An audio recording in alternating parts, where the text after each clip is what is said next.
Dr. Sila. Adibah nak ni recording. Okey, saya record. Okey.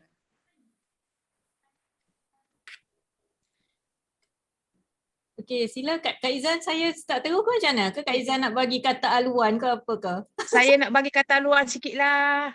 Sila. Okey, bismillahirrahmanirrahim. Alhamdulillahirabbil wassalatu wassalamu ala asyrafil anbiya'i wal mursalin wa ala alihi wa sahbihi ajma'in. Assalamualaikum warahmatullahi wabarakatuh. Yang berbahagia, yang dihormati, yang disayangi, Dr. Adibah Alawiyah binti Haji Abdul Razak, junior kita, SPM tahun berapa 89. SPM tahun 80 apa tu? 89 Kak Izan. Okey, 5 tahun selepas kita lah ya. Izan dah segala.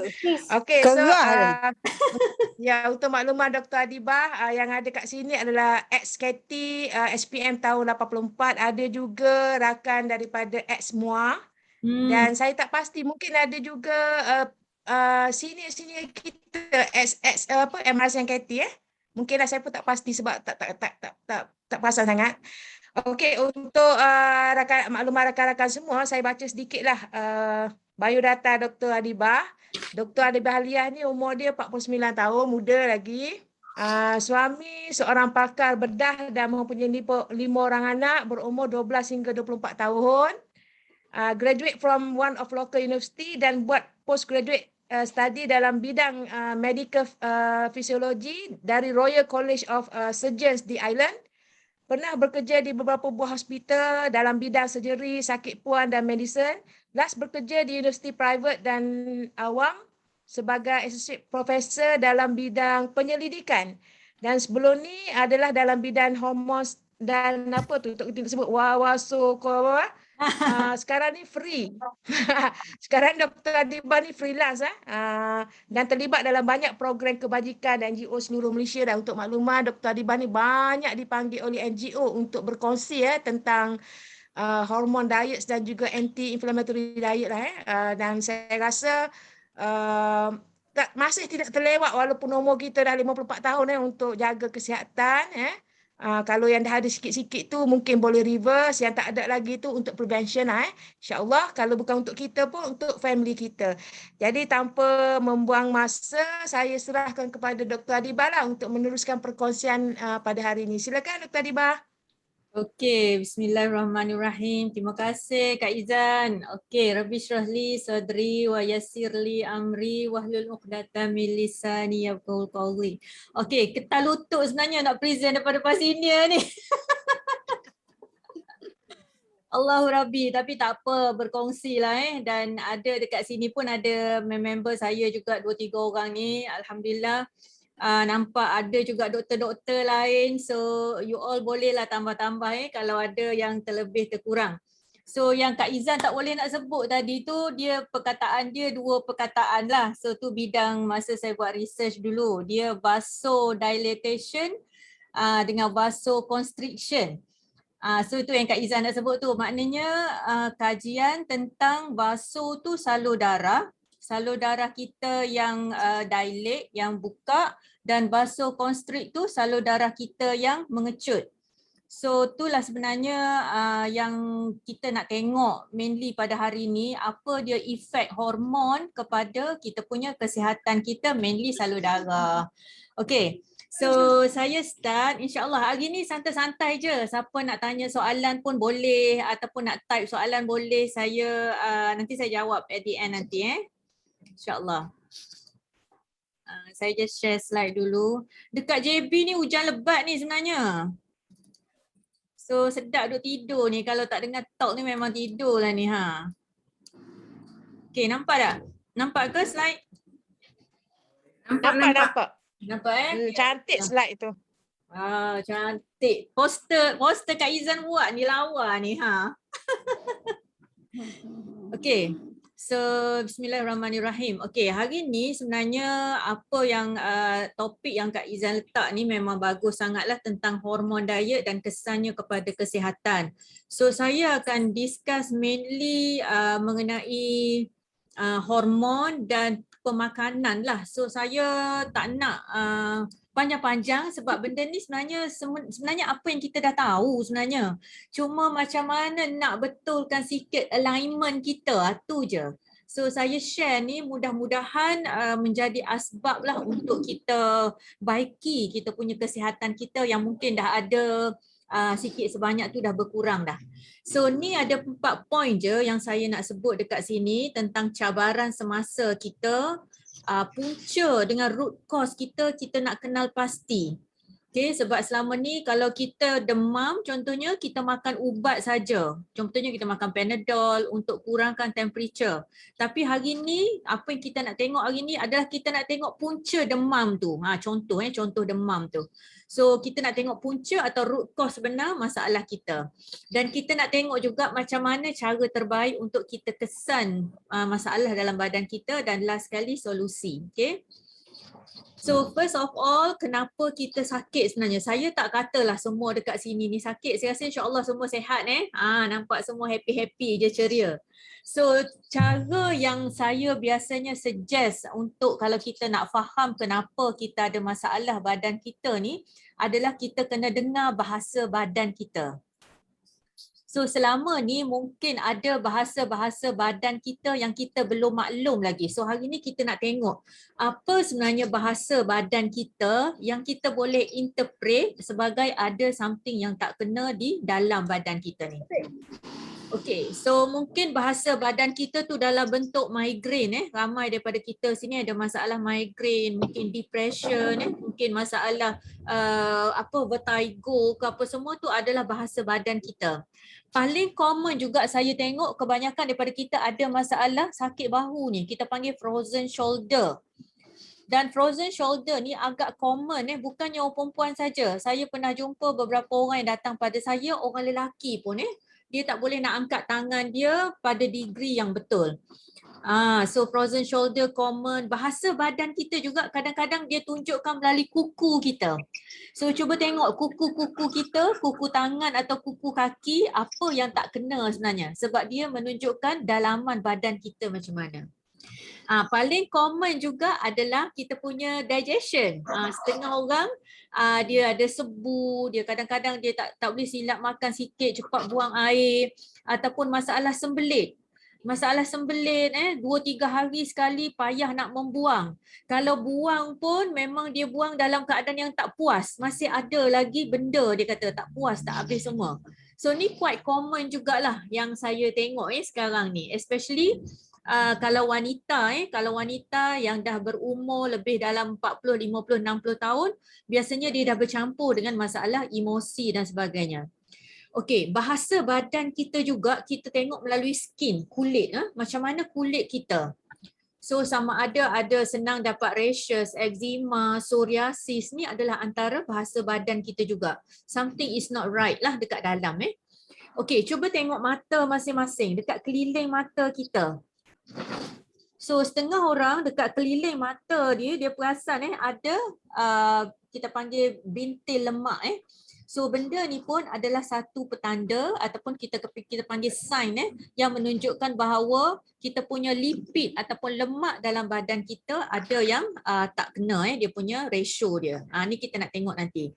Masalah berat badan badan kita pun berbicara dengan masalah, dia tunjuk daripada masalah berat badan kita, masalah sendi, quite common juga. So ni adalah bahasa-bahasa badan kita yang kadang-kadang kita terlepas pandang. So hari ni actually kita nak muhasabah balik, nak tengok apa sebenarnya yang tak kena ni. So saya tunjukkan gambar ni sebab ni adalah common konsep dalam kepala kita ni. Kita nak cantik, kita nak handsome, kita nak sado, ni majority lah. Tapi bagi saya lah, kalau age yang dah 40, 50, 60 and above, maybe kita nak lebih kepada tenaga dan kesihatan. Tapi majority for those youngsters nak lebih kepada cantik, handsome, sado, ni very common. Tapi berapa ramai daripada kita yang ready untuk terima hakikat di sini? Semua orang nak dekat sini kan? Tapi sebenarnya hakikat yang kita sebenarnya bergerak menuju ke sini. So ni sebenarnya yang kita nak kena faham apa sebenarnya sains ataupun apa sebenarnya yang berlaku di sebalik badan kita yang menginjakkan umur kita ke arah yang lebih berumur dan ada perubahan-perubahan yang kita kena faham. So bila kita tak faham sains ataupun kenapa benda tu berlaku, kadang-kadang benda tu menimbulkan kita masalah anxiety, depression, kita jadi sedih, jadi murung. So benda-benda tu saya common sangat jumpa mereka datang pada saya, dia kata doktor kenapa sejak akhir-akhir ni saya rasa macam murung sebab dia tak faham. Oh mungkin ni perubahan period dia, menses dia, hampir kepada menopause dan sebagainya. So kita kena explain benda tu. Okey, ramai daripada kita yang nak sihat, tetapi berapa ramai yang sanggup untuk cek dalaman dia? So saya selalu remind kalau yang datang pada saya kata first of all saya nak tengok blood result dulu supaya kita boleh tahu macam mana dalaman kita sebenarnya. Okey, boleh saya tahu tak siapa yang 37 orang yang ada dekat sini, berapa orang yang memang every year dia buat blood test dia? Boleh tak you all comment dalam box ni, dalam chat box ni? Oh Noriati, RCSI 8793. Okey, Kak Izan ada. Okey, siapa yang memang buat blood test every year? Boleh saya tahu tak? Boleh you all comment saya dalam box ni. Okey, Nani, okey Kak Izan, 2 orang je. Okey, Kak Zai ada. Yang lain tak ada buat Okey, tak apa. InsyaAllah. Okey, Kak Gaya. Okey, insyaAllah. Syarifah Zaki. Okey. So, saya nak siapa yang belum pernah buat blood test, saya nak cuba buat sekali.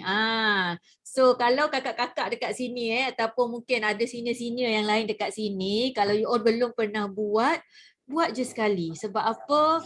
Sebab selama ni saya tengok ramai sangat kita terlepas pandang penyakit-penyakit yang kita ada, tiba-tiba collapse baru tahu. Geng-geng saya sendiri pun, umur saya next year saya 50 so baya-baya saya dah ramai yang collapse, tiba-tiba dapat stroke tengah operating tengah operate patient, dia orthopedic doctor, dia tengah operate patient on the table, suddenly dia sendiri collapse.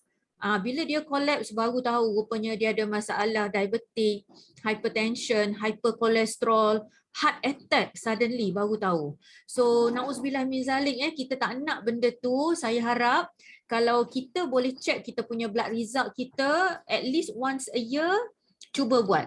Dan result darah kita ni dia tak pernah menipu. So far dia adalah yang paling telus yang kita boleh tengok sebenarnya apa masalah dalaman kita. Tapi kadang-kadang kalau kita ambil darah, kita tak tahu dia punya result dia, dan kalau kita bagi doktor baca pun kadang-kadang dia tak secara menyeluruh. So saya just nak offer kalau katakan you all ada result darah yang nak saya bantu untuk interpret, baca dan bantu macam mana contoh you punya uric acid tinggi, macam mana nak reduce just snap gambar result tu bagi dekat saya akan cuba interpret lah dan akan cuba bantu. Okay, so yang basic, yang ni yang basic yang biasanya saya nak. So kalau katakan kita pergi ke lab, path lab ke, kita pergi ke GP ke, klinik ataupun hospital mana-mana, yang basic saya nak tengoknya biasa yang ni. So that kita boleh tahu kita punya masalah dalam badan kita. Okay, kejap Okay.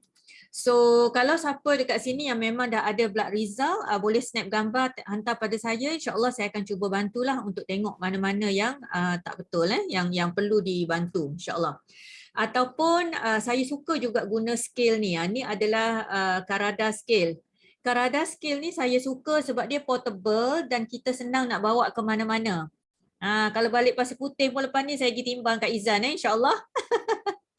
So Karada scale ni you all boleh beli je sebenarnya. Saya beli dekat Shopee dah, dekat Lazada dah almost 10 years dah, dan it's very accurate sebab dia ada kita punya berat, dia ada kita punya BMI, ada visceral fat, ada subcutaneous fat, ada body age kita.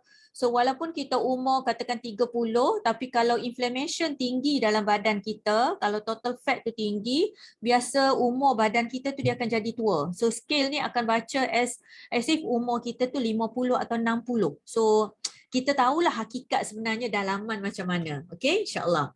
So kalau tak buat blood test, mungkin kita boleh ada biometric assessment. Sebab apa tahu? Saya ramai juga saya jumpa, dia kurus je, dia very slim, nampak tak adalah macam obvious obese, tapi bila kita timbang dia dengan Karada scale, saya nampak dia punya body fat dia tinggi. Kalau timbang dengan penimbang biasa yang ada BMI dia normal dua-dua. Tengok orang ni BMI normal dua-dua, dan dia punya badan pun tak adalah nampak beza sangat kan, nampak biasa, tapi kita tengok dalaman dia total lemak yang ni lebih tinggi. So yang ni lah sebenarnya yang lebih tinggi risiko untuk dapat masalah-masalah kesihatan. So that's why jangan, sebab orang yang obese ni dia tak semestinya sakit. Orang yang slim pun dia tak semestinya sihat. That's why kena sama ada kita tengok blood result kita, barulah kita tahu apa sebenarnya masalah dalam badan kita.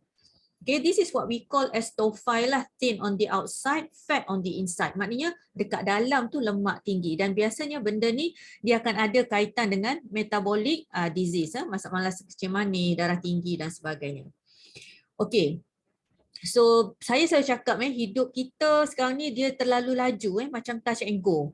So sometimes kita tak sempat nak muhasabah apa yang kita buat every day tu, adakah dia menyelamatkan kita, mendatangkan keselamatan pada kesihatan kita, ataupun dia memudarat kita. Especially dalam keadaan kita work from home sekarang ni.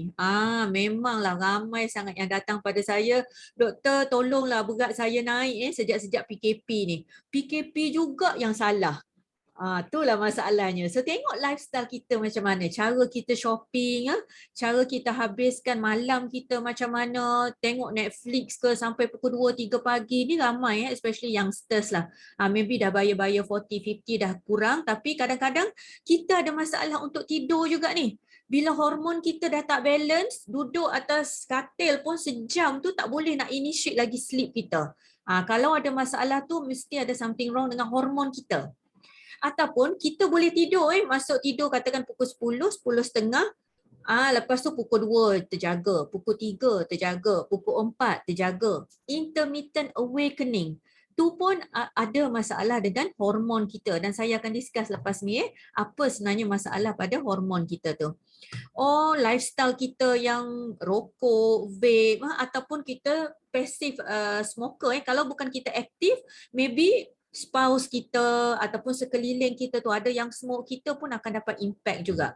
Cara pemakanan, stres dan sebagainya. So ni adalah kita punya daily lifestyle kita.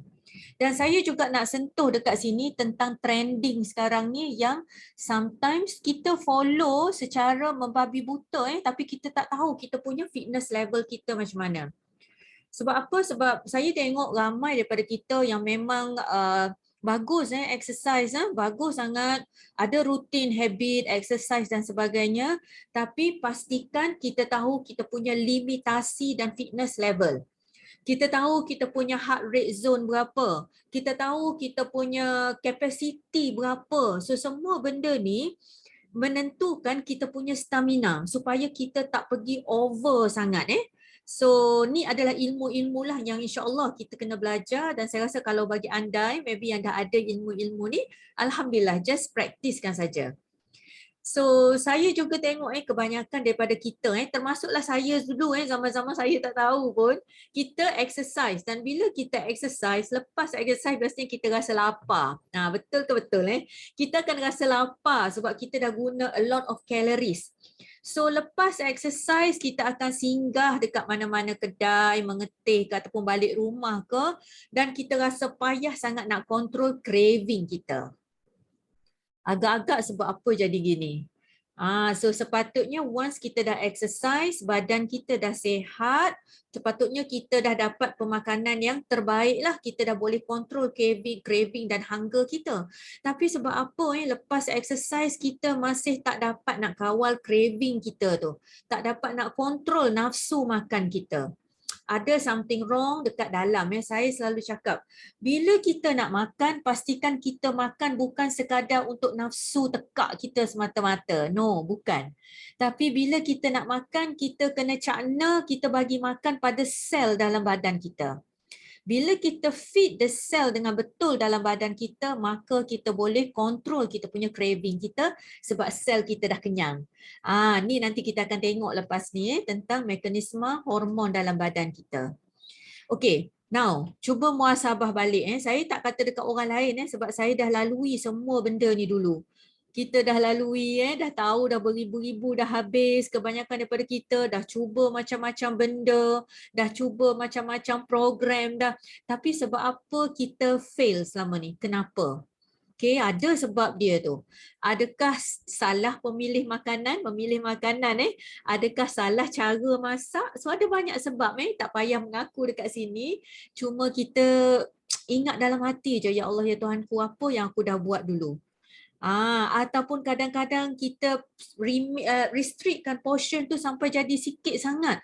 So kita tak cukup, kadang-kadang tu menyebabkan kita hunger, lapar dan kita makan dengan membabi buta. Kita dah tak ingat makan sebab kita lapar sangat dan rebound balik naik berat badan kita.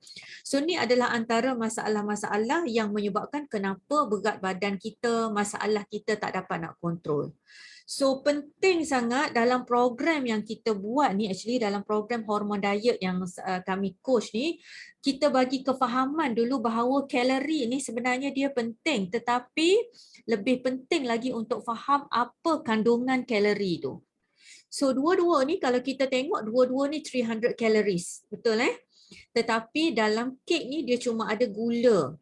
Dan dia akan spikekan insulin kita dan kita tak dapat apa-apa significant nutrition daripada sini selain daripada gula yang ada dalam ni. Maybe lah ada coklat sikit tapi ada juga butter dan sebagainya.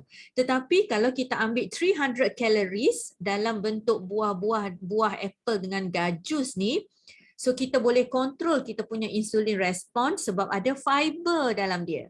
So ni adalah ilmu yang kita kena tahu. Fiber dalam buah, dalam sayur, dalam kekacang dan sebagainya, dia akan buffer kenaikan insulin dan gula kita. Dia ada phytonutrients yang tinggi, dia ada antioxidants yang baik, dia ada vitamins, minerals yang bagus untuk badan kita. So that's why kita makan bukan sekadar nafsu semata-mata. Kalau kita makan kek memanglah kita rasa puas kan. Dia stimulate kita punya pleasure center kita, kita happy. Tapi bila kita makan benda yang betul, buah-buah, sayur dan sebagainya dengan amount yang betul, insya-Allah badan kita akan sihat. Okay, simple je. Kena faham tu je. Yang penting sekali kita makan untuk immune system kita. So that's why dalam program ni kita kena cakna pemakanan sebab dia akan bagi impact kepada immune system kita. So stres, cara makan yang tak betul, cara tidur yang tak betul, macam mana kita handle stress management kita, semua tu akan bagi impact kepada immune system kita. So kita ada vicious cycle ni. Ni kitaran dia ni. So kalau kita tak break the pattern, dia akan keep going selama-lamanya.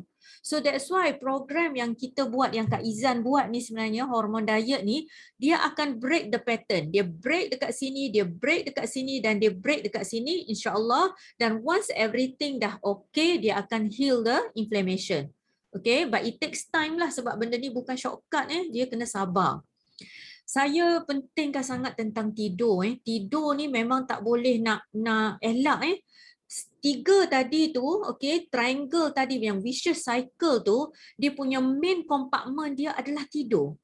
Dan ada satu research, ada satu kajian menunjukkan dekat Oxford University, kalau tidur kita tu ada masalah, kita panggil fragmented sleep ataupun deep sleep quality yang very low, kalau ada masalah tidur, dia akan menyebabkan inflammation dalam badan kita dan akan menyebabkan cardiovascular disease, masalah jantung dan salur darah. Tidur yang tak cukup juga akan bawa kepada masalah kanser. Tidur yang tak quality juga akan bawa kepada masalah lifespan yang pendek. Dipendekkan umur kita. So bukan saya cakap ni adalah kajian para saintis yang dah buat a lot of study regarding sleep. So that's why saya cakna sangatnya kalau kita nak jaga kesihatan kita, make sure tidur kita berkualiti tinggi. Tak semestinya panjang, even tu kita tidur 4-5 jam je satu malam, tapi if kita punya deep sleep kita tu bagus, kita punya slow wave sleep kita kan, deep sleep kita tu bagus, high quality, insya-Allah badan kita akan mantap. Dan semua ni kita akan ajar dalam program ni nanti insya-Allah. Okay, this is what saya sebut tadi as inflammation. So radang ataupun inflammation ni adalah silent killer dalam badan kita. So radang ataupun inflamasi, kalau siapa yang belum pernah dengar, dia adalah satu mekanisme yang Allah Subhanahu Wa Taala jadikan dalam badan kita ni sebagai penyelamat kita.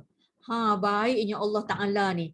Contohnya kalau kita kena selumbar, orang Kelantan kata kena selumbar. Ataupun splinter, ataupun kita kena any infection, jangkitan virus, fungal, bakteria dan sebagainya, itu adalah patogen yang akan stimulate acute inflammation dalam badan kita ataupun radang yang acute. So after sometimes apabila sel darah putih kita dah makan benda-benda yang jahat ni, apabila kita punya salur darah kita pun dah hilang dia punya ketirisan dia, dah baik semula dan apabila bahan yang menyebabkan badan radang tu adalah dah hilang so acute inflammation tu dah complete dekat situ, dah stop. Tetapi let's say kalaulah bahan-bahan yang menyebabkan acute inflammation tu, contohnya virus stimulation yang berpanjangan, contohnya bakteria yang serang badan kita secara berterusan, contohnya makanan-makanan radang yang kita ambil secara berterusan. Benda tu menyebabkan badan kita at one point dia tak boleh nak cope. So badan kita dia akan cakap, okay, surrender, dah tak boleh nak lawan dah. Sebab apa? Sebab benda ni terlalu banyak yang datang pada badan kita. So badan akan masuk daripada fasa acute inflammation kepada chronic inflammation. Dan fasa chronic inflammation inilah yang menyebabkan badan kita rosak dan dapat pelbagai jenis penyakit. Okay? Antaranya masalah bila dah masuk ke chronic inflammation ni, dia akan menyebabkan stres hormon kita tinggi, kortisol. So kortisol ni adalah sejenis hormon yang salah satu efek dia adalah lemak dekat perut ni, belly fat. So tak heran kalau orang yang kurus saja, slim, tapi kita tengok perut dia buncit. So there must be stress somewhere dalam badan dia yang menyebabkan kortisol dia tinggi dan dia accumulate fat around the belly. Especially wanita, especially kalau dah berumur pre-menopause ataupun after menopause, memang susah sangat nak buang lemak dekat perut ni kalau tak kena cara yang betul. So nanti kita tengok at the end of the talk, nanti saya akan guide macam mana. Dan stres juga macam-macam cara dia boleh impact kepada badan kita. As simple as eczema. Ni eczema simple je dekat sini je ni. Ataupun maybe setengah orang dekat tangan, tak baik-baik dia punya eczema dekat tangan. So there might be ada faktor keradangan ataupun stres dalam badan yang menyebabkan badan dia react menjadi chronic eczema or sometimes psoriasis. Or maybe sometimes kalau wanita, dia mula dengan maybe eczema sikit and then dia jadi fungal, candidiasis dan sebagainya. So ni adalah antara masalah-masalah radang dalam badan. Okay. Antara yang paling common sekali yang kita tengok dalam masyarakat kita, about 80 to 90% daripada community kita ada masalah pre-diabetic ataupun kencing manis, pre-diabetic ataupun masalah insulin resistant. Dan kebanyakan daripada kita tak sedar yang dia dalam fasa insulin resistant ataupun pre-diabetic until dia develop full-blown diabetic. Sampai dah jadi kencing manis yang teruk, gula yang terlalu tinggi dan tak dapat nak kontrol. So common misconception yang kita tengok sekarang ni adalah orang kata gula yang menyebabkan masalah kencing manis. Saya nak bagi tahu, nak betulkan sikit misconception ni. Gula bukannya direct penyebab kepada kencing manis. Tetapi gula yang tinggi itu adalah salah satu manifestasi kepada kencing manis dalam badan kita. Penyebab sebenar kepada kencing manis adalah keradangan ataupun inflammation. So ni adalah antara penyebab dia. Dan juga antara penyebab lain adalah lemak yang terlalu tinggi dalam badan. So bila kita tengok masalah insulin resistant, biasanya dia akan ada kaitan dengan kita punya insulin receptor. So insulin receptor dia ni dia jadi immune, dia tak dengar kata dah. Dia tak dengar kata. Contohlah dalam badan kita lemak yang terlalu tinggi. Lemak tu antara sel lemak dia paling suka duduk dalam sel otot ni, sel otot kita, muscle cell. So sel lemak dia suka duduk dalam ni, dia duduk dekat belakang tapak insulin receptor ni. Insulin kerja dia akan bawa gula masuk dalam sel untuk jadi tenaga. Tetapi bagi orang yang ada masalah insulin resistance, contohnya sama ada insulin dia tak dapat nak dihasilkan, type 1 diabetic, ataupun kalau orang yang type 2 diabetic, dia boleh hasilkan insulin tapi dia punya reseptor dia ni tak dapat nak berfungsi. Sebab apa? Sebab salah satu contohnya sama ada radang ataupun dekat dalamnya ada sel lemak yang tinggi. Contoh. So sel lemak dia duduk dekat belakang tapak ni, dia contohnya macam kita masuk ke rumah, nak buka kunci rumah kita, tapi dekat belakang lubang kunci tu anak kita sumbat chewing gum. Boleh buka tak? Tak boleh kan? So bila tak boleh nak buka, insulin tak dapat nak berfungsi dekat sini, glucose channel ataupun pintu untuk glukos masuk ni tak dapat nak buka sebab pintu untuk glukos masuk cuma boleh dibuka oleh insulin yang berada pada insulin receptor. So dia macam kunci dengan lock tu dia akan masuk, lepas tu barulah pintu glukos ni masuk, buka. Kalau gula tak boleh nak masuk dalam ni, so tak dapat nak hasilkan energi, kita akan jadi letih dan sebagainya. Okay, orang kencing manis ataupun pre-diabetic biasanya dia akan ada lethargy, letih sangat. Dan gula yang banyak dekat luar ni dia akan combine dengan protein dalam darah, dia akan jadi glycation product. So senang cerita, glycation product ni dia bertindak seperti gunting dalam darah kita, dia akan gunting kita punya saraf, salur darah dan sebagainya. Dan kalau kita cek darah kita, kita akan tengok dia punya indikator dia as HbA1c. Okay, glycated hemoglobin tu. So insulin resistance ni saya selalu cakap dia seperti raja segala penyakit. Sebab dia akan bawa kepada komplikasi kencing manis yang bawa ke seluruh badan kita daripada hujung rambut pada hujung kaki. So na'udzubillah min zalik, saya doakan mudah-mudahan kita semua dekat sini Allah jauhkan daripada pelbagai penyakit yang bahaya ni. Dan insyaAllah kalau yang dah ada diabetik pun yang dekat sini, kalau yang dah ada masalah kencing manis, mudah-mudahan Allah bagi lindung daripada komplikasi-komplikasi yang bahaya ni. Okay, insyaAllah.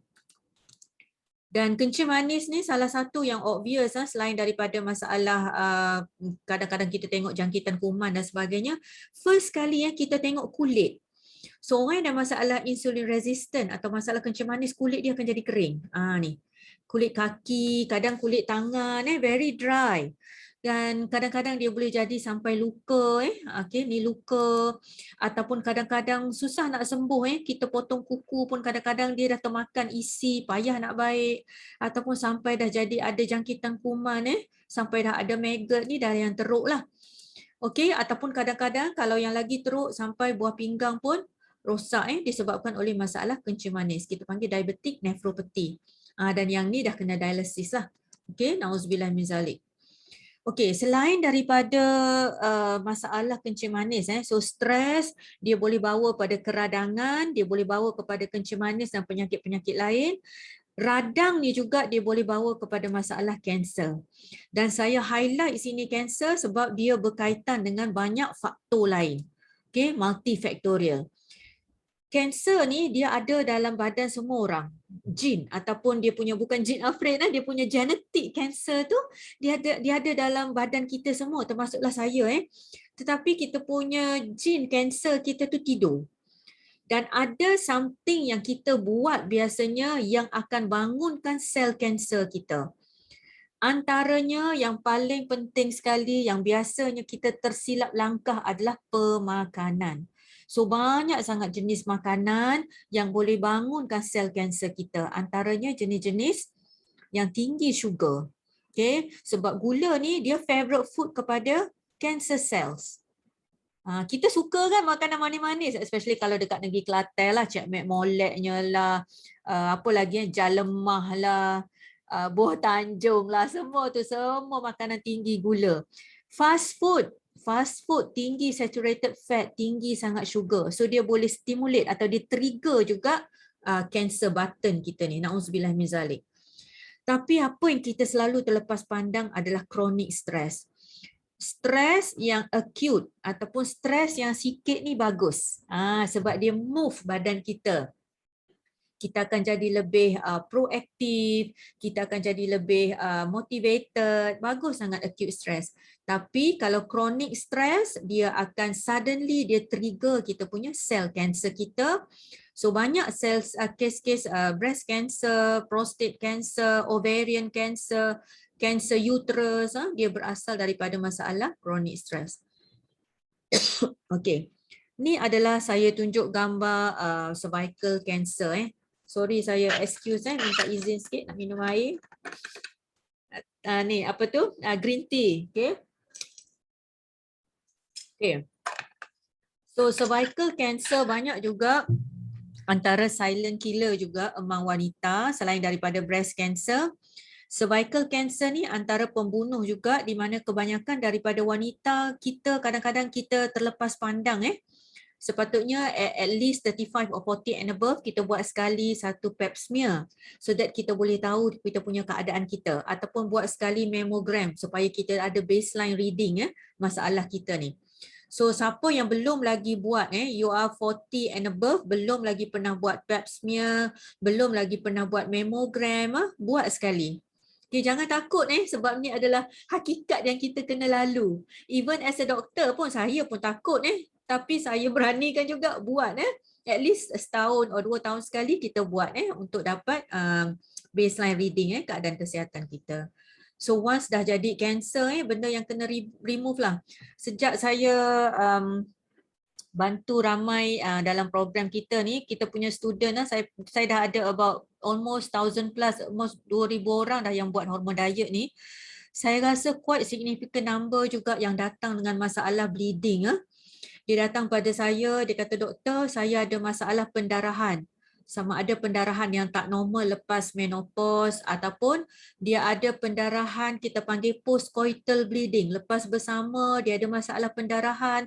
So semua benda tu kena check. Jangan simpan sebab benda-benda yang kita takut itulah kadang-kadang dia jadi macam api dalam sekam na'udzubillah min zalik. So please check dan kalau rasa segan, rasa malu nak jumpa doktor ke apa semua, maybe saya boleh bantu dulu lah, insyaAllah mana-mana saya boleh bantu, kita discuss dulu and then kalau ada mana-mana yang saya boleh refer pada gynae dan sebagainya, kita boleh discuss insyaAllah.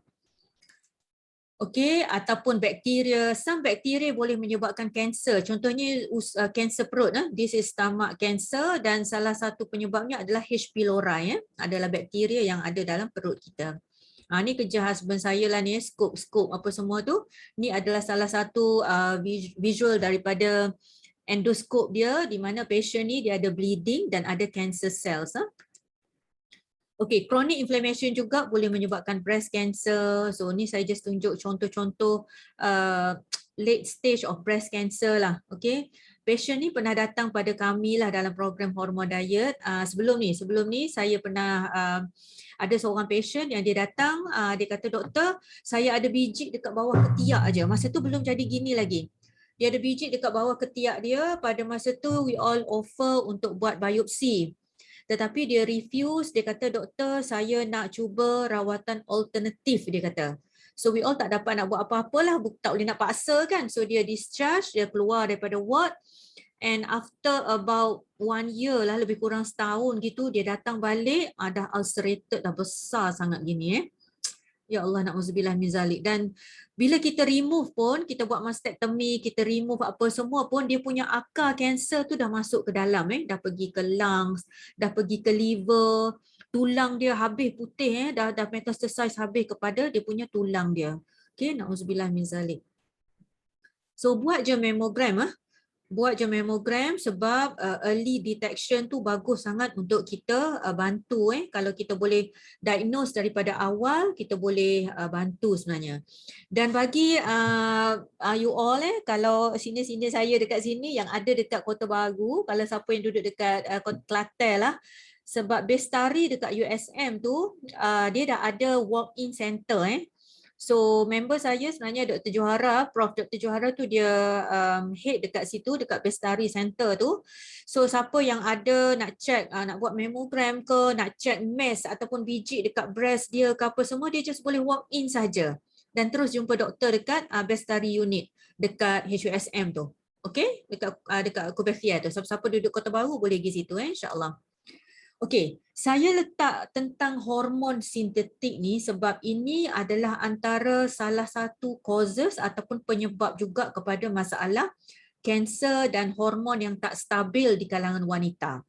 Ramai daripada kita nak cantik dan ambil macam-macam jenis hormon dekat luar ataupun bahan-bahan yang kita rasa macam pengetat lah, jamu-jamu pemutih lah, penegang lah, kopi pacak-pacak langit lah, macam-macam benda dah kita jumpa dekat luar yang orang pernah ambil.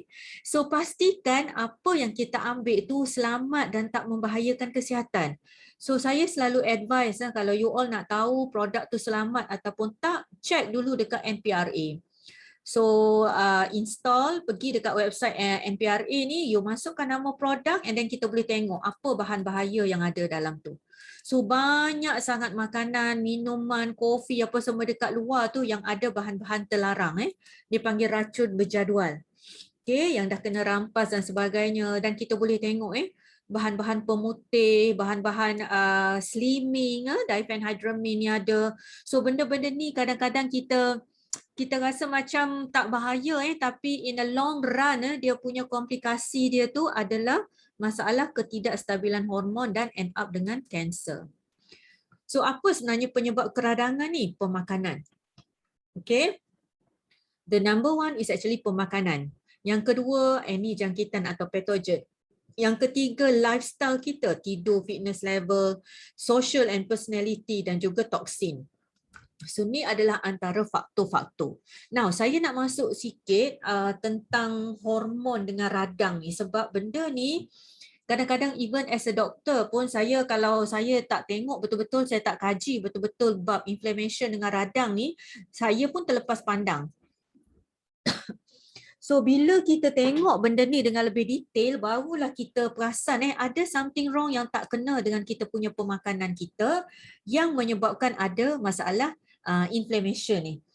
So antaranya yang kita tengok adalah hormonal imbalance ni, nampak tak? Inflammation, salah satu dia punya causes dia adalah hormonal imbalance. Inflammation juga akan menyebabkan weight gain, masalah arthritis, sendi, insomnia, susah nak tidur, brain fog. This is very common, brain fog. Bila hormon kita tak stabil, bila kita ada keradangan, kita punya cloudy mind, dia kadang-kadang kita rasa macam kita looking forwards, kita nak sebut benda lain tapi kita duk cakap benda lain, kita duk fikir benda lain, kita cakap benda lain. Ataupun ada setengah orang tu, kita ada anak katakan 5-6 orang, kita nak sebut yang tu seorang, habis semua kita panggil anak-anak kita ni. Kadang-kadang kita tak boleh nak differentiate, dia suddenly macam block. So brain fog, low libido, tak ada nafsu, ni pun ada kaitan dengan inflammation, letih, tak ada energy dan juga masalah digestion. So this is a very common symptoms yang biasanya kita tengok yang ada kaitan dengan inflammation. So hormon ni apa sebenarnya? Hormon ni kalau nak senang ceritanya, dia adalah chemical messenger dalam badan kita. Dan saya rasa semua yang ada dekat sini dah familiar lah. Badan kita ni ada banyak jenis hormon, ada berpuluh-puluh hormon. Okay?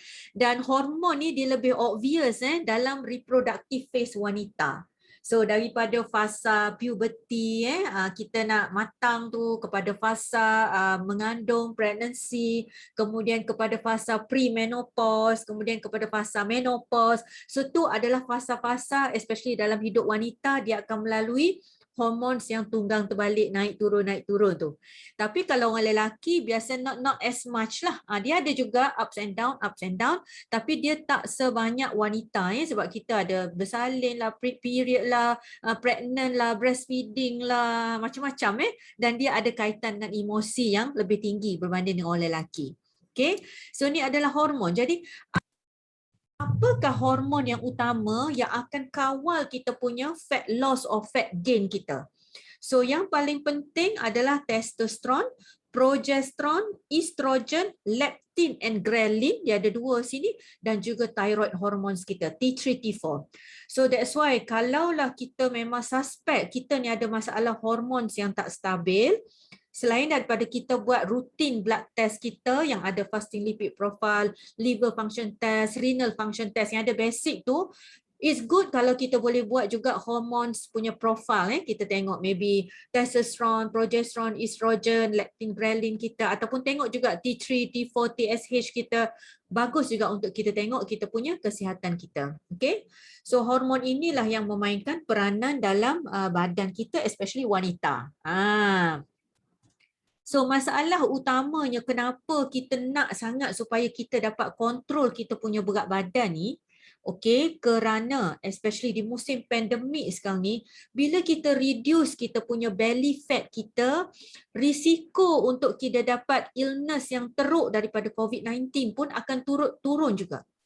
Sebab apa? Sebab as we know, COVID-19 ni dia berkait juga dengan kita punya masalah comorbid ataupun masalah penyakit-penyakit kita. Dan masalah belly fat ni dia akan adalah kaitan dengan kencing manis, darah tinggi, masalah jantung, masalah salur darah dan sebagainya. Dan saya tak tolak tepi masalah belly fat ni dia bukannya masalah yang kecil, sebab macam-macam dah kita buat untuk turunkan kita punya masalah berat badan kita dan belly fat, tapi payah sangat nak berjaya. Tapi jangan risau InsyaAllah kalau jaga betul-betul pemakanan, dia mesti tepat. Pemakanan yang tepat, pemakanan yang bijak, dan insyaAllah masalah berat badan kita, masalah hormon yang tak stabil, ataupun mungkin kita bukan ada masalah berat badan, kita underweight. Bila badan terlalu rendah sangat berat badan kita, ada masalah juga. Mungkin masalah osteoporosis, tulang cepat reput, masalah digestion. Kita tak nak juga berat badan kita terlalu rendah. So that's why bagus untuk kita maintain supaya blood hormones kita tu sentiasa dalam keadaan yang stabil. InsyaAllah tak nak terlalu tinggi, hyper, tak nak terlalu rendah ataupun kita panggil hypo. So hormon kita ni ada banyak jenis. That's why saya kata kita tak nak kita punya lemak kita terlalu rendah sebab dia akan ganggu penghasilan hormon kita. So hormon yang berasaskan lemak ni ataupun kolesterol ni adalah steroid hormones kita. Antaranya adalah hormon estrogen kita. So that's why kalau kita tengok orang yang terlalu underweight, body fat dia terlalu rendah, dia akan ada masalah dengan masalah hormon reproduktif dia, especially dia punya estrogen dia, progesteron dia akan ada masalah dengan period cycle dia akan ada masalah dengan fertility ataupun kesuburan dia. So bagus sangat untuk kita betul-betul tahu tentang hormon supaya kita boleh balancekan hormon kita dengan baik dan kita boleh insya-Allah jaga kita punya kesihatan kita. Okay. So yang ni saya just pass through sebab ni adalah antara fungsi penting hormon kita dah tahu dan estrogen dengan progesteron ni adalah dua hormon penting bagi seorang wanita yang kita kena balance.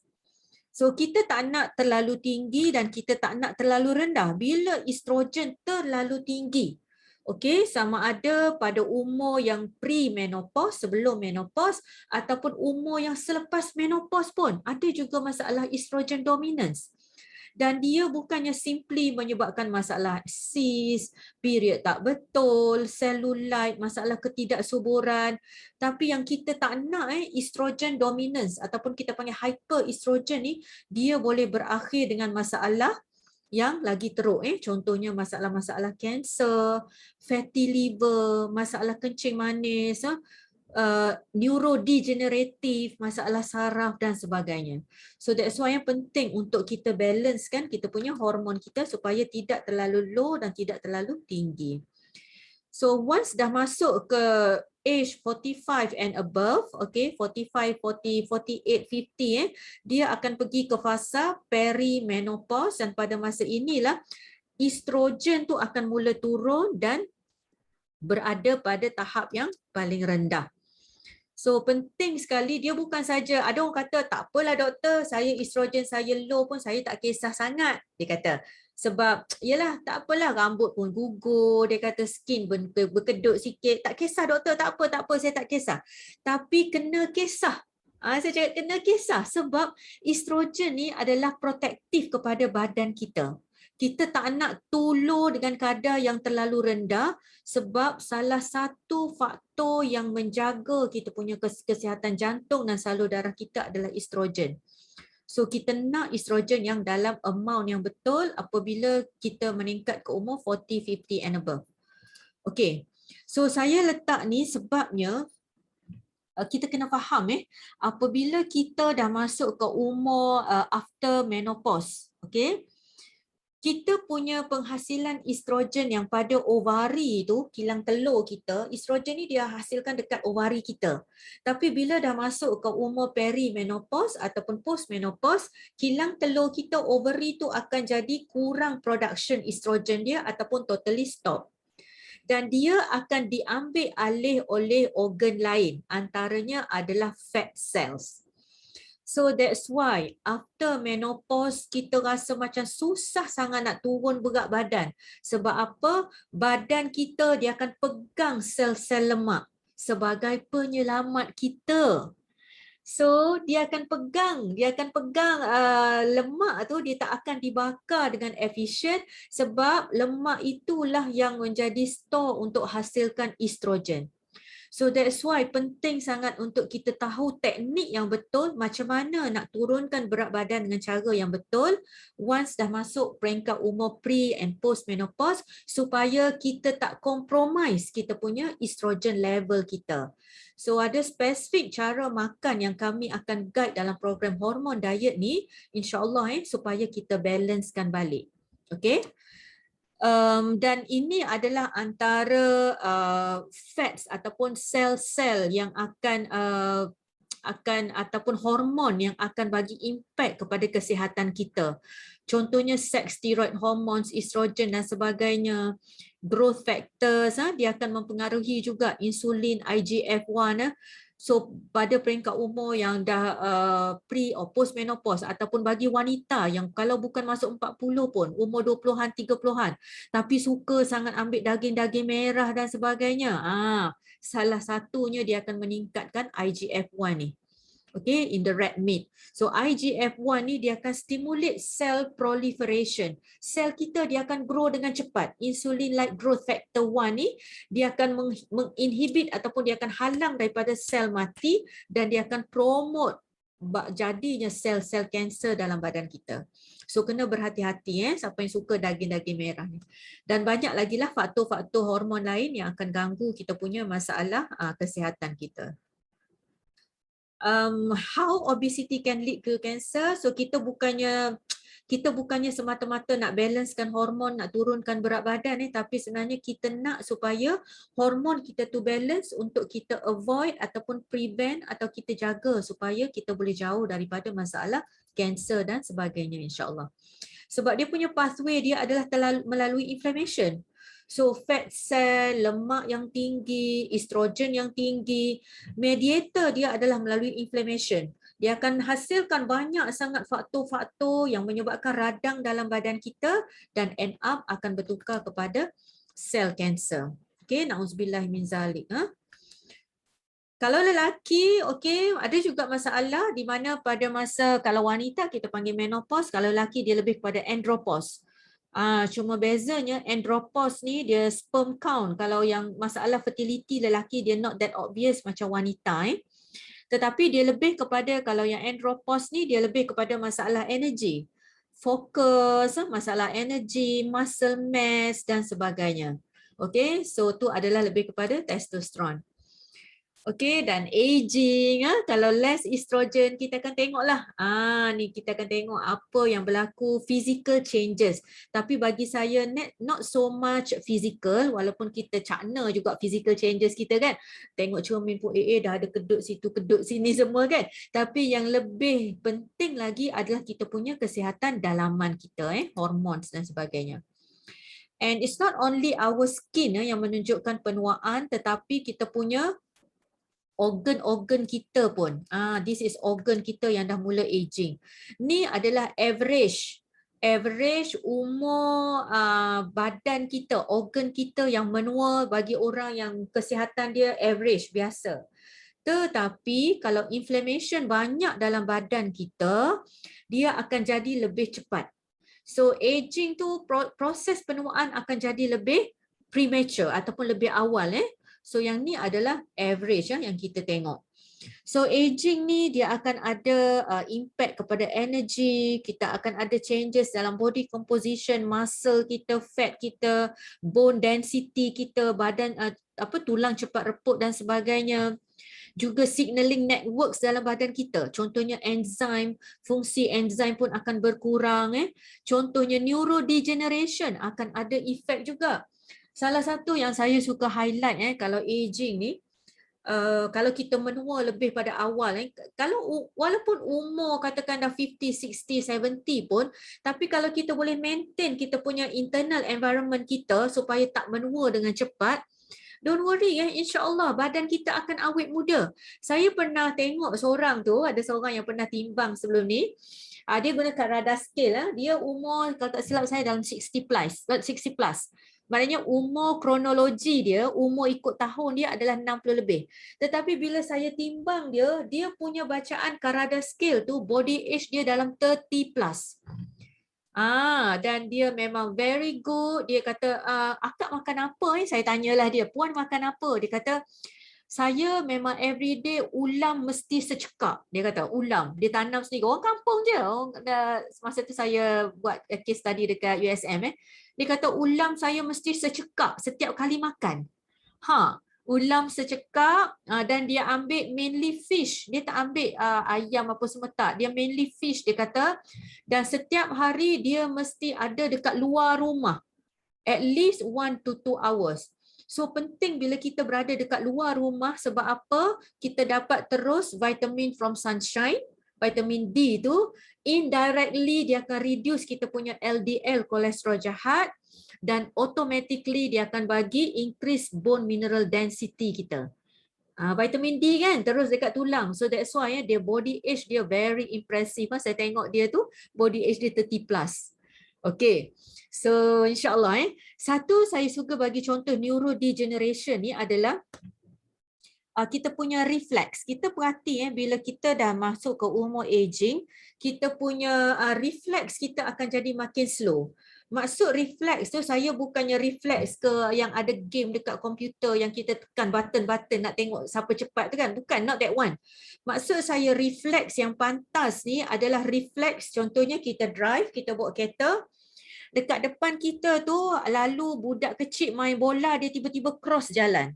How fast you can push your brake pedal reflex tu itu adalah reflex yang menentukan betapa mudanya kita punya umur kita sebenarnya, umur dalaman.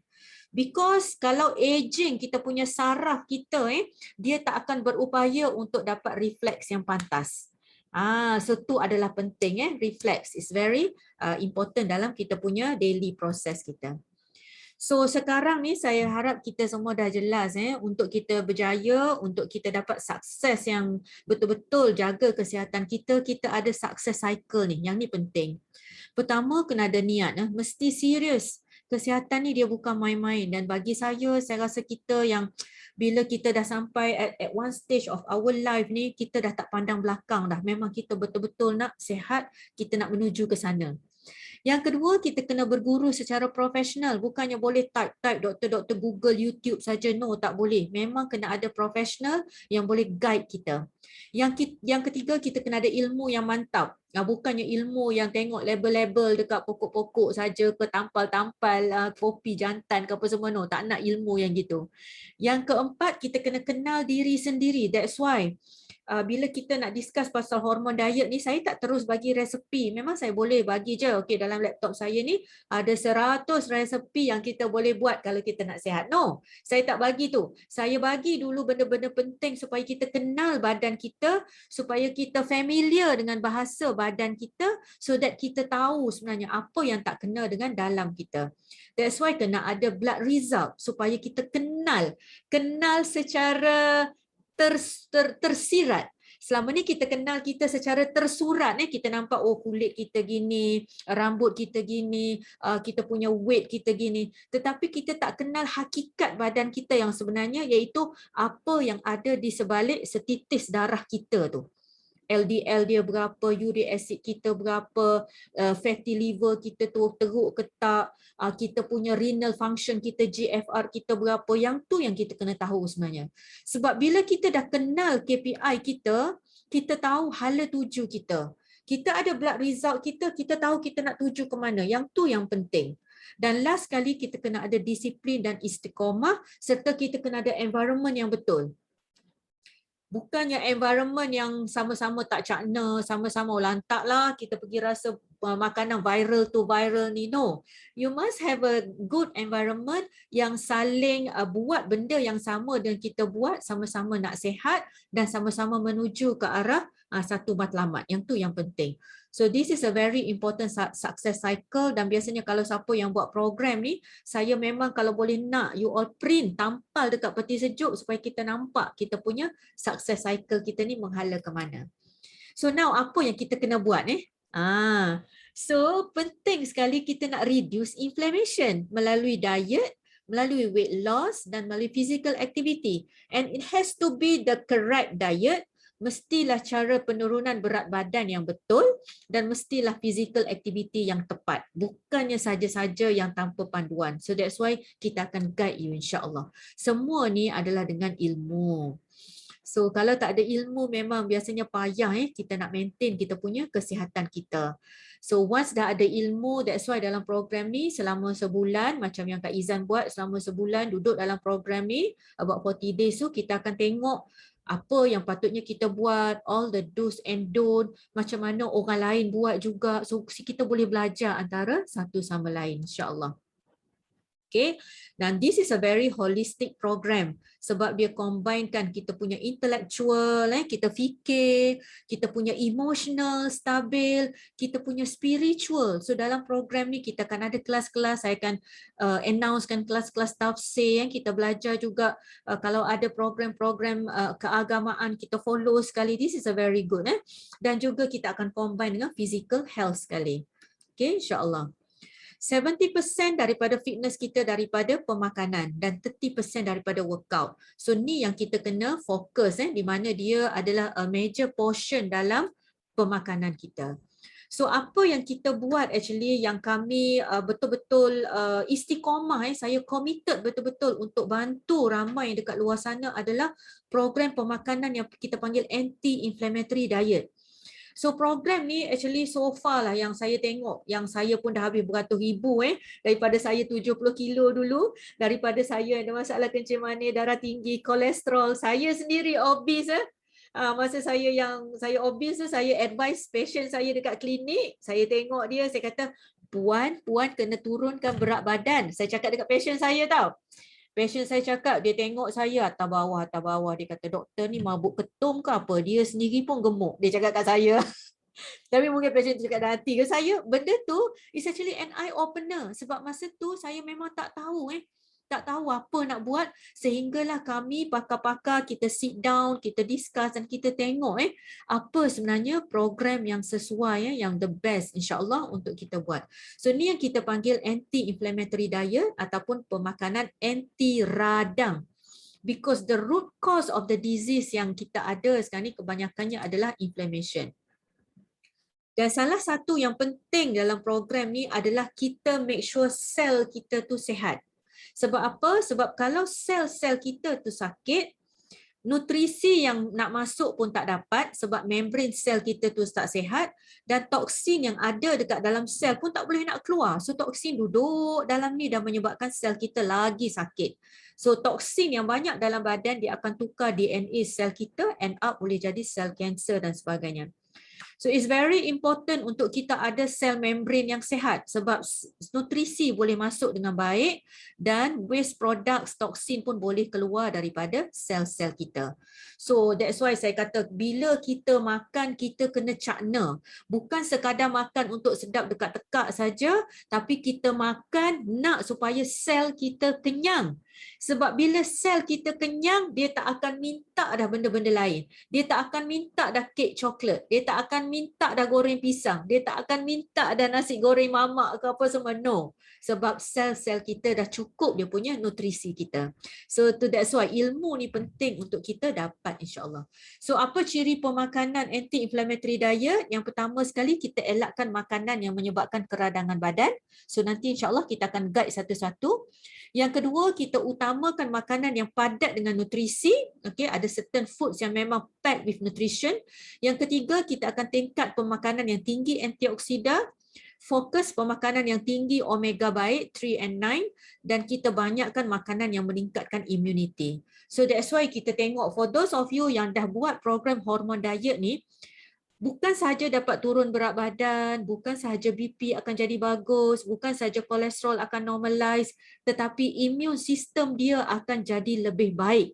Dia akan perasan dia datang pada saya, doktor, saya perasanlah sejak saya buat HD ni, saya dah jarang demam. This is very common saya dapat.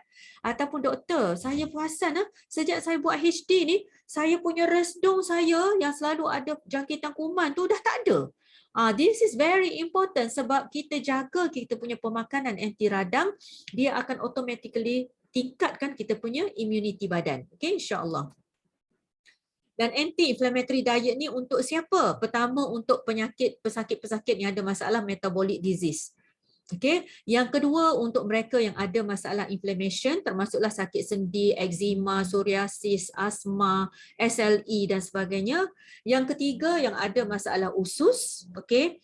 Yang keempat yang ada masalah hormon tak stabil. Yang kelima dan masalah hormon lain termasuklah thyroid, Cushingoid, ni adalah antara penyakit hormon. And last kali very special adalah for those of you yang nak kekal sehat. Dia tak sakit apa-apa pun tapi dia nak sehat. So this is a very good program insyaAllah untuk jaga kita punya, maintain kita punya kesihatan kita. Okay, so insyaAllah nanti once kita start program, kita akan belajar apa makanan yang menyebabkan inflammation, apa makanan yang akan fight inflammation. Antara makanan yang fight inflammation, yang ni yang saya tunjuk sini. Kan, cuba tengok berapa banyak daripada kita yang ada makanan-makanan di dekat rumah kita dan kita guna dengan sepenuhnya.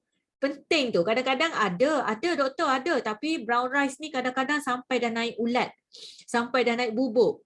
Ada doktor, saya ada ni timun avocado, lemon, bawang, tapi kadang-kadang bawang tu sampai dah tumbuh dah pucuk dia. So betapa kita rugi kita tak tahu kadang antara bahan yang ada dekat dapur rumah kita contohnya bawang. Saya selalu cakap onions dengan garlic antara bahan yang selalu kita underutilize, sedangkan benda ni lah yang paling tinggi dia punya antioxidant activity dia. Ataupun yang selalu kita underutilize adalah dua ni, kunyit dengan halia. So yang ni yang selalu kita underutilize. So dalam program ini kita akan guide anda untuk betul maximizekan penggunaan bahan-bahan dekat dapur kita. Simple je. Macam mana kita nak maximizekan dia punya antioksidan, anti-cancer power dalam turmeric, dalam kunyit ni.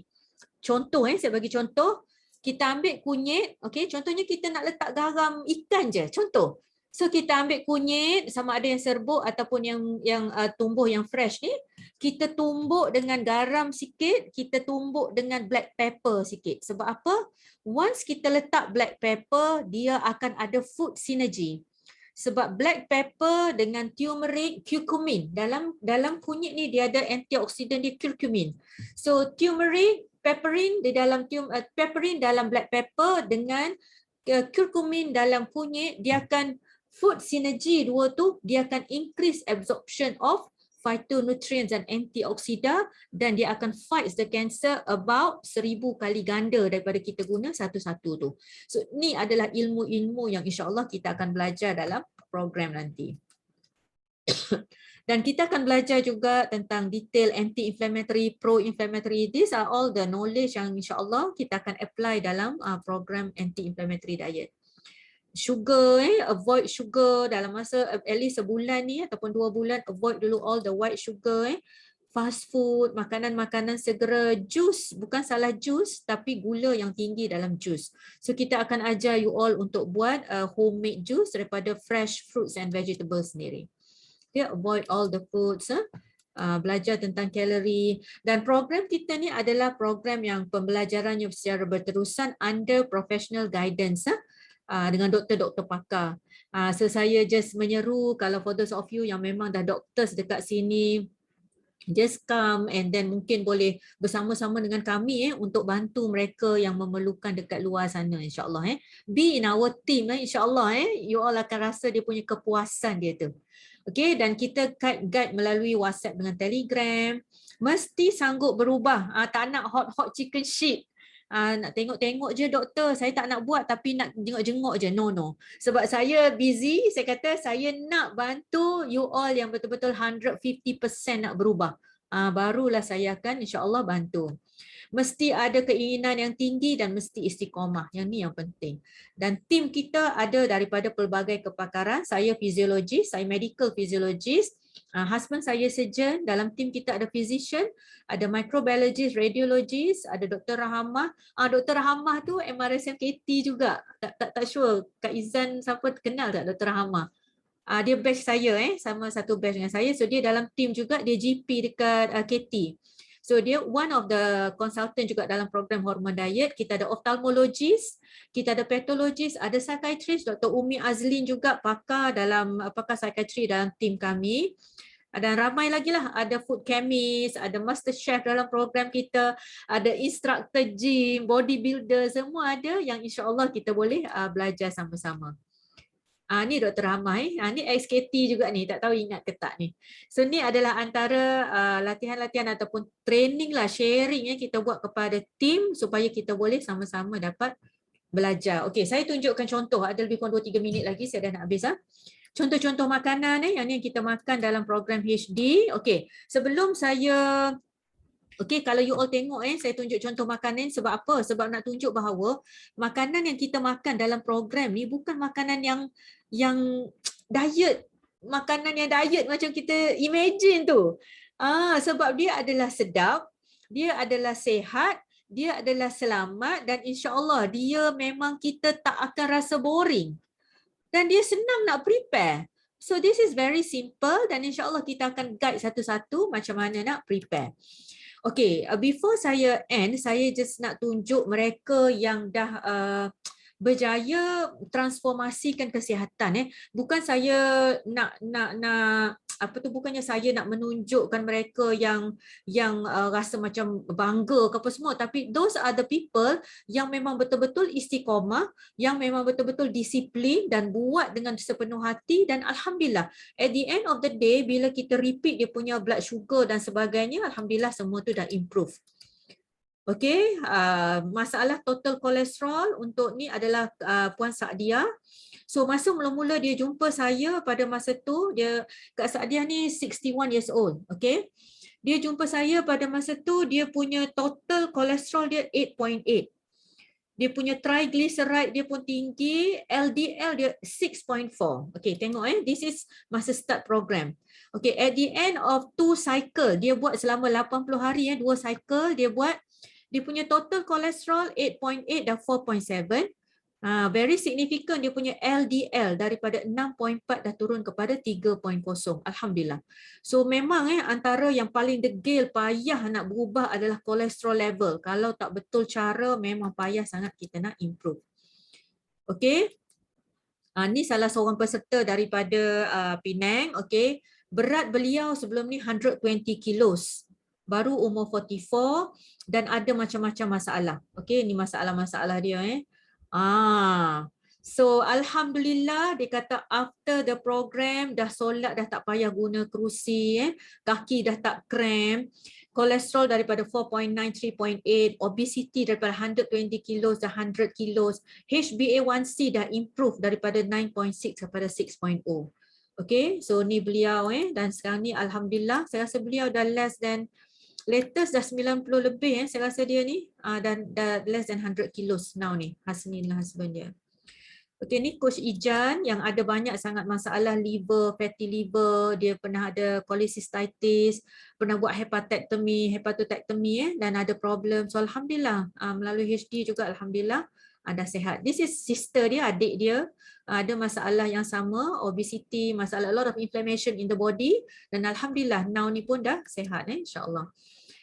Siti Sarah, this is a very young lady, dia baru umur kalau tak silap saya 20 Siti Sarah from Penang dan alhamdulillah ni yang dalam dah banyak bulan lepas ni saya tak tengok latest dia dah about 100 kilos dah turun banyak sangat. Okay, Aina Syafiza, okay ni this is very complicated beliau baru umur 37 tapi ada banyak masalah sleep disc limping, dia terpaksa guna tongkat masa mula-mula tu nak jalan dia terpaksa makan banyak painkillers, amenorrhea, okey masalah tak period dah lama, high cholesterol dan LDL, ada depression dan dia start hormone diet, dia start program ni alhamdulillah alhamdulillah semua dah baik. Okey, masalah spine dia pun alhamdulillah dah okey, dah tak payah pakai tongkat dah sekarang ni dan dia so happy alhamdulillah, breastfeeding pun tak ada masalah even though on program dan very obvious dia punya skin berubah sangat. Okey alhamdulillah. Okey, kolesterol juga banyak masalah. This is a lot of program dengan a lot of masalah dengan dysmenorrhea, masalah constipation, sembelit dan sebagainya. Okey. Ada satu yang saya nak tunjuk special testimony. Ini salah seorang daripada peserta kami juga, Syuhada. Syuhada ni ada masalah dengan CKD. Selain daripada banyak problem ni, kalau siapa yang tengok multiple problem, dia ada high BP, dia ada masalah chronic kidney disease, urea 16.9. Okey, kreatinin daripada 253. Potasium 5.1, mula-mula start program. GFR dia 19 dan doktor dah memang offer untuk dialisis. So selain daripada tu dia memang berat dia adalah 109 kilos. So saya nak you all dengar sikit dia punya perkongsian dia. Oh saya tak sure boleh play ke tak. Boleh nampak tak ni sebab dengan saya punya kolesterol. Kak Izan boleh nampak tak saya tunjuk video ni? Macam tu saya ada Nampak. Okey, jap saya just play sikit you dengar. Boleh sikit. tapi dia tak clear dia cakap. Tak clear? Okey, jap kejap. Sekejap Kak Izan, jap.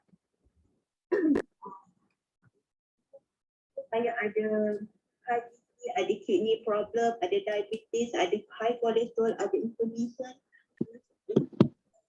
Dalam ada stone dekat dalam kidney dengan masalah berat badan dengan nocturia. Okey, so saya punya BP pernah reach 240, bawah ada 180. Memang tapi alhamdulillah Allah jaga saya dan nasib baik tak ada blood clots. Itulah yang saya itulah. Tapi masa tu tak sedar juga lagi, belum sedar lagi. Macam tu saya ada masuk lepas tu saya okeylah, macam hidup macam biasa je lah. Ubat pun tak makan, kadang makan, kadang tak makan, kadang tak. Lepas tu hari tu tiba saya sakit. Saya ada kidney, ada stone kan kat dalam kidney. Jadi saya macam sakit sangat-sangat dan saya Maknanya doktor dah cakap so boleh mati. saya anytime lah you boleh pergilah macam tu katanya lah.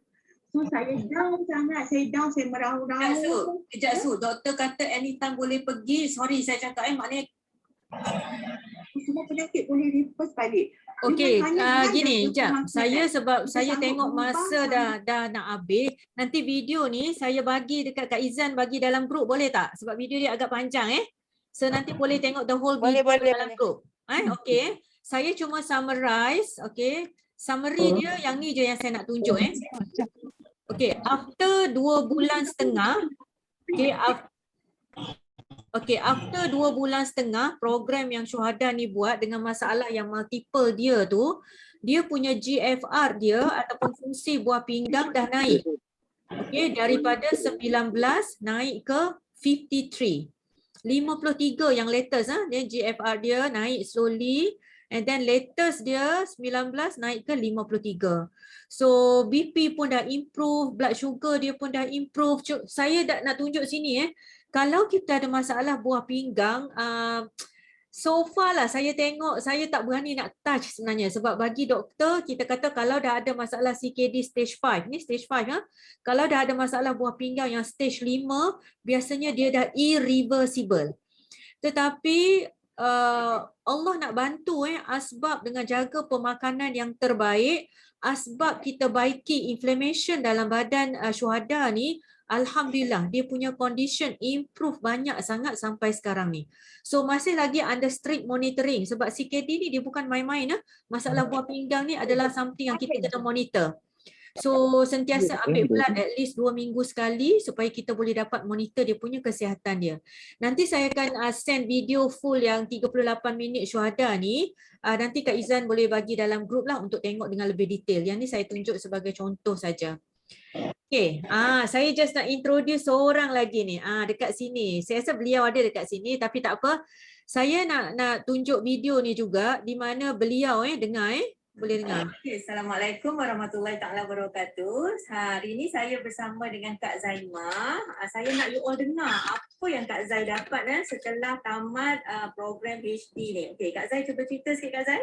Masa sebelum ikut program HD ni banyak darah tinggi saya naik, lutut saya sakit, nak sujud pun susah. Sekarang alhamdulillah dah 2 cycle saya boleh sujud, darah tinggi saya okey, gula saya pun okey, saya rasa tidur pun selesa, buang air pun lancar, segala-galanya okey lah, nak cakap pun susah. Alhamdulillah. Alhamdulillah, yang sahabat rasakan memang badan tu ringan, jadi macam kerja tu macam cepat, tak boleh lambat. Sebelum ni Kak Zai macam mana Kak Zai solat? Cuba cerita sikit. Solat saya pakai kerusi, nak sujud tak boleh, nak tunduk pun tak boleh, rasa macam ya Allah nak patah pinggang. Sekarang boleh sujud, alhamdulillah. Sangat-sangat bersyukur kepada Allah. Yang pertama, kepada Allah. Yang kedua, pada tadi banyak bimbing saya yang tak jemu-jemu nasihat saya pasal pemakanan. Nasihat macam-macam nasihat berikan, alhamdulillah sangat-sangat. Terima kasih kepada semua. Okey, satu lagi sekejap Saya ikut di program HD. Alhamdulillah tak perlu fisio dah. Dah perlu fisio dah. Alhamdulillah. Jalan pun dah laju, dah tak rasa penat, dah tak rasa sakit-sakit, dah tak rasa mengah, dah tak rasa selesa sangat-sangat. Siapa yang tak ikut program ni memang rugi rasanya. Okay, so Kak Zai ni, tak nampak Kak Zai ni sebenarnya dah 56 years old, dan sebelum buat HD memang beliau terpaksa duduk atas wheelchair, memang agak kritikal juga masalah dia punya lower limbs dia, tak boleh nak jalan dan sebagainya. Dan alhamdulillah after 2 cycle memang very significant improvement lah. Alhamdulillah sampai sekarang ni. Alhamdulillah. Okay, next. Okay. Okay, Assalamualaikum warahmatullahi wabarakatuh. Sorry. Okay, UPT positif, bila kita betulkan hormon, hormon reproduktif akan betul, ovary, uterus semua akan ready untuk pregnancy, dan ni adalah testimoni juga ada yang alhamdulillah dah pregnant. This is one of the lawyer dekat Kedah, Kak Mushida, dia buat program ni. Kak Mushida ni memang signifikan juga sejarah dia. Saya rasa macam history dia ni menitik air mata juga, sebab dia memang dah berapa lama dia tak boleh solat sempurna. Dan alhamdulillah sejak dia buat HD, alhamdulillah sampai sekarang. Masya Allah, very significant dan beliau dah sehat sekarang ni, memang beza sangat dengan dulu. Okay, alhamdulillah. Dan BP beliau pun dah alhamdulillah okey, diabetik pun dah okey, alhamdulillah dah medication dah doktor dia dah off. Bukan saya off, doktor dia yang dah off kan. Okey, ni anxiety disorder ada banyak patient yang anxiety, GERD dan sebagainya, masalah PCOS, PCOS pun ada banyak juga. Severe chronic psoriasis sampai tak tumbuh rambut, skin pun improve, psoriasis, eczema dekat anak-anak dan sebagainya. Ni saya sendiri. Daripada 70 kilo pada masa ni saya ada borderline hypertension, diabetik, kolesterol dan sebagainya. Dalam masa 14 tahun walaupun saya seorang doktor, saya tak boleh nak turun dah lebih daripada 5 kilo. very bad saya punya keadaan kesihatan saya, dan alhamdulillah sampai now ni alhamdulillah 20 kilo dah turun, now dalam 49-50 kilo lah. So kalau raya naiklah sikit normal lah, tapi sebab badan kita dah baiki, alhamdulillah kita boleh repair balik ke set point kita yang betul insya-Allah. So saya rasa tu saja. Kalau ada apa-apa persoalan nak tanya, boleh je PM saya 011107955709, ataupun kalau ada kakak dekat sini yang nak minta saya bantu guide ke macam mana untuk stabilize the hormone, jaga pemakanan dan sebagainya, just PM saya lah, nanti insyaAllah saya boleh share nanti apa-apa yang boleh bantu. Okey, so ada soalan tak? Saya rasa setakat ni sajalah kot saya serahkan balik kepada Kak Izan. Ataupun kalau ada soal, sekejap saya tengok dalam box kejap kalau ada soalan. Dr. Idham, okey, jap. Saya type nombor saya jap. 011. Saya base dekat JB Ada siapa-siapa dekat JB tak sini? Kalau ada siapa dekat JB boleh je jumpa. InsyaAllah.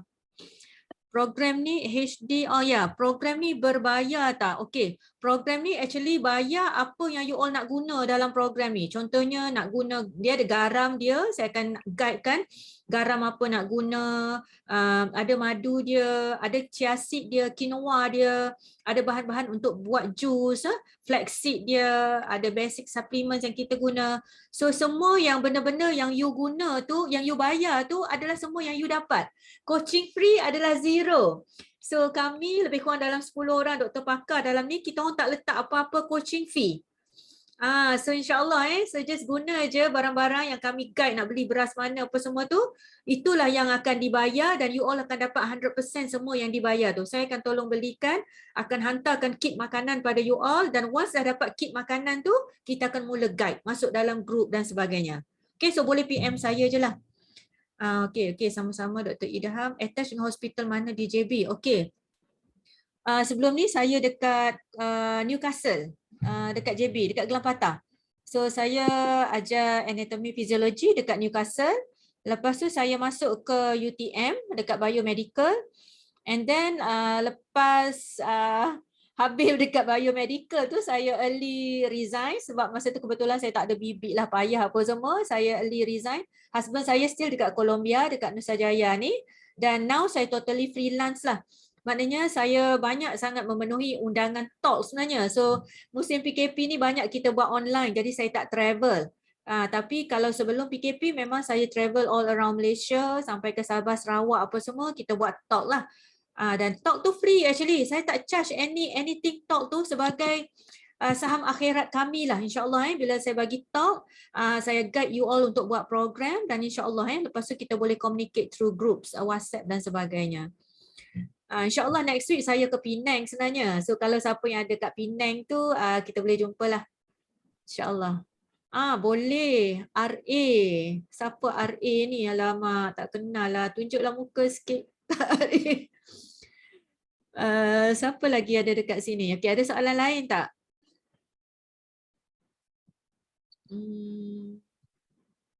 Buah pinggang yang rosak boleh diperbaiki. Yes, betul Dr. Idham. So far saya before this actually tanpa hormon diet, saya tak berani nak kacau dah. Kalau stage 4, stage 5, saya memang terus bagi tahu directly it is irreversible, saya kata. Tapi once kita tengok betul-betul bila kita jaga monitor dalam program ni, saya tak berani nak cakap semua case lah. It's very isolated case. Dan saya memang monitor betul-betul. Every week or every 2 weeks saya akan tengok renal function test dia. Saya akan minta dia bagi semua makanan yang dia makan, all the food list dia. Saya jaga satu-satu. So not all CKD lah yang saya berani. Certain CKD yang saya tengok dia punya motivation power dia very high, insyaAllah saya boleh cuba bantu. Okay, so itulah sajalah kot Kak Izan, saya serah balik dekat Kak Izan lah. Okay, silakan. Okey, terima kasih pada Dr. Adibah banyak sangat perkara yang kita belajar, tetapi untuk makluman kepada rakan-rakan semualah. kita belajar dan kita mengalami dia tak sama. Sebab saya 3 tahun yang lepas saya buat HD dengan Dr. Adibah. Saya panggil, dah 3 kali dah panggil dekat office ni untuk bantu guru-guru. Guru-guru ramai stres. Obesity, kebanyakan guru-guru ramai stres, yang mengikuti ramai juga. Alhamdulillah ada perubahan. Dan saya sendiri pun 3 tahun lepas saya pernah ikuti diet ni.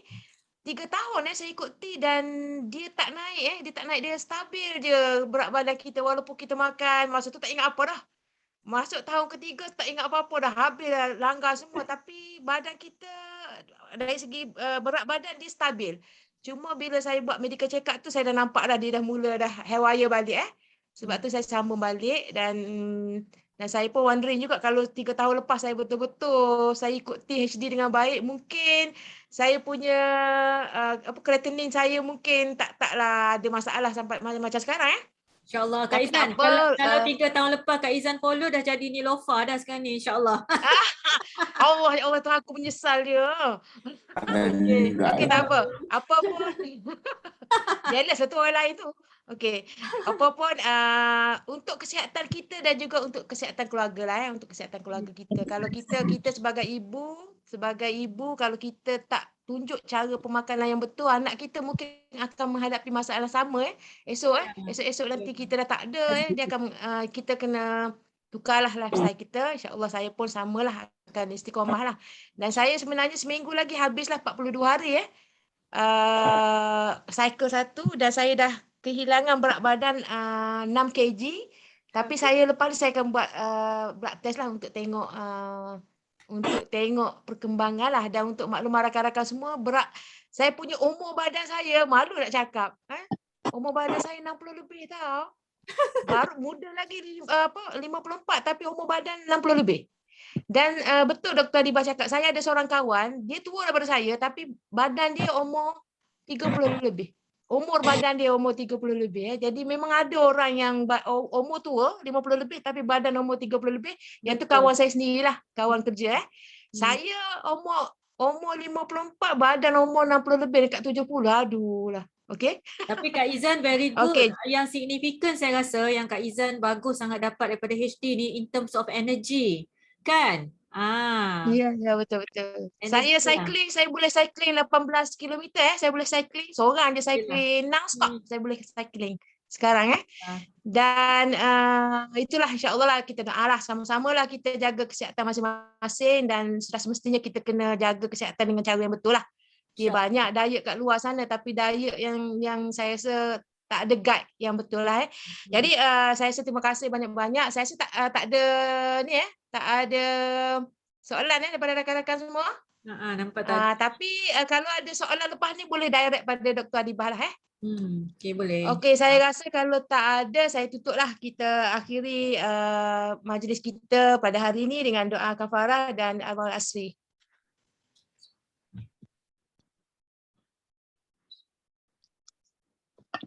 Okey, setakat itu saja. Assalamualaikum warahmatullahi wabarakatuh. Terima kasih Dr. Adibah. Kita jumpa lagi lain kali. InsyaAllah. Bye. Bye.